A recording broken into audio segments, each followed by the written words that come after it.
Welcome back to WikiLert. Today, we're reflecting on one of the darkest days in modern American history. The plane crashes into the Twin Towers on September 11, 2001, as part of the coordinated terrorist attacks carried out by al-Qaeda that claimed nearly 3,000 lives and changed the world forever. If you've ever wondered about the timeline, the details of those horrific crashes, or how it all unfolded in those fateful hours, this is the deep dive for you. It's a story of unimaginable loss, heroism, and resilience that still resonates 24 years later. So, grab a moment, get comfy, and let's walk through it step by step like we're piecing together a timeline that forever altered our sense of security. Let's get into it. It was a clear, sunny Tuesday morning on September 11th, 2001, the kind of day that started like any other for millions of Americans. At 8:46 a.m., American Airlines Flight 11, a Boeing 767 loaded with about 20,000 gallons of jet fuel and carrying 92 people, including 5 hijackers, slammed into the North Tower of the World Trade Center in New York City between the 93rd and 99th floors. The impact was catastrophic, a gaping hole ripped open in the 110-story skyscraper, instantly killing hundreds and trapping many more above the crash site. Eyewitnesses on the ground described a deafening roar as the plane, traveling at around 465 miles per hour, exploded on contact, sending flames, debris, and shattered glass raining down on the streets below.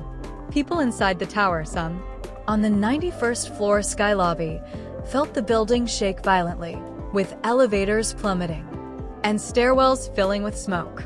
Fire alarms blared, and the Port Authority Police Department ordered an evacuation at 8:59 a.m., but for those above the impact zone, escape was nearly impossible. The 3 emergency stairwells were severed, and the intense heat from the burning jet fuel began weakening the steel structure. Just 17 minutes later, at 9:03 a.m., the horror repeated itself. United Airlines Flight 175, another Boeing 767 with 65 people on board, including 5 hijackers, barreled into the South Tower between the 77th and 85th floors at about 590 miles per hour.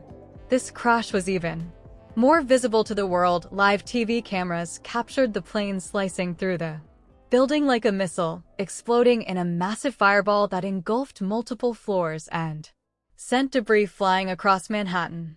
The impact severed 2 of the 3 emergency stairwells and most elevator cables, trapping hundreds above the 78th floor sky lobby. Screams echoed through the towers as office workers, visitors, and first responders below watched in disbelief.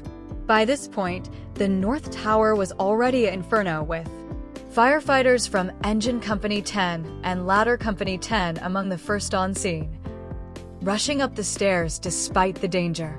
President George W. Bush, visiting an elementary school in Sarasota, Florida, was informed of the second crash at 9:05 a.m. While reading to students, his face paling as Chief of Staff Andrew Card whispered the news: a second plane had hit the World Trade Center. These crashes weren't accidents, they were deliberate acts of terrorism orchestrated by 19 hijackers affiliated with al-Qaeda, the Islamist extremist group led by Osama bin Laden. The hijackers had boarded the planes that morning as if it were a normal flight. Flight 11 departed from Boston's Logan International Airport at 7:59 a.m. bound for Los Angeles, and Flight 175 took off at 8:14 a.m. from the same airport on a similar route. Once airborne, the terrorists overpowered the crews using box cutters and knives, slitting throats and storming the cockpits. For Flight 11, the hijackers took control around 8:14 a.m., turning the plane off course and silencing the transponder. Air traffic controllers in Boston noticed the anomaly at 8:24 a.m. when a hijacker accidentally keyed the mic, broadcasting, "We have some planes. Just stay quiet, and you'll be okay. We are returning to the airport. Don't try to make any stupid moves." By 8:37 a.m., the FAA notified NORAD, but it was too late. The plane was already minutes from impact. For Flight 175, the hijacking began around 8:42 a.m., with controllers hearing shouts of, "Get out of there! Get out of there!" as the plane veered toward New York. The pilots fought back, but the hijackers prevailed, aiming straight for the South Tower to maximize the terror. The aftermath of these crashes was unimaginable. The North Tower burned for 102 minutes before collapsing at 10:28 a.m., a 10-second freefall that sent a massive cloud of dust and debris billowing through lower Manhattan, burying streets in rubble and ash. The South Tower hit second, fell first at 9:59 a.m., just 56 minutes after impact, killing hundreds in the process and showering the city with steel beams and glass. Over 2,606 people died in the towers alone, including 343 firefighters and paramedics from the FDNY, 72 law enforcement officers, and countless civilians from 90 countries. The crashes severed all 3 stairwells in the North Tower and 2 in the South, trapping thousands above the impact zones. Many jumped from windows to escape the flames. A heartbreaking sight broadcast live. First responders, like FDNY chaplain Michael Judge, who was killed by falling debris while administering last rites, rushed in without hesitation, their bravery saving thousands below but costing them their lives.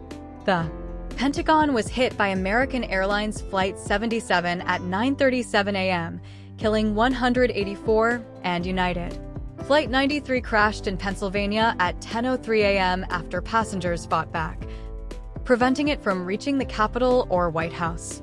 In total, 2,977 people perished. The deadliest terrorist attack on U.S. soil. The human stories from those crashes are what make this day so haunting. In the North Tower, Stanley Premnath, a banker on the 81st floor, saw the plane coming straight at him and dove under his desk, surviving with just scratches as the building shook. Rocco Kamaj, a window washer on the 105th floor, helped evacuate dozens before perishing. In the South Tower, Ling Young, a Cantor Fitzgerald employee, escaped after the first crash by walking down 78 floors, only to learn her husband Eddie died in the North Tower. Firefighters like the 343 FDNY heroes climbed stairs carrying 60 pounds of gear, knowing the risks, with Ladder Company 11 losing all 11 members. The crashes didn't just destroy buildings, they shattered families, with 3,000 children losing a parent and thousands more scarred by the trauma. The dust cloud alone caused long-term health issues for survivors and responders, with over 2,000 9/11-related deaths from cancers and respiratory diseases since. The world watched in horror as the events unfolded live on TV, from the second plane's impact, captured by NBC's camera, to the tower's collapses, which sent millions fleeing through Manhattan streets.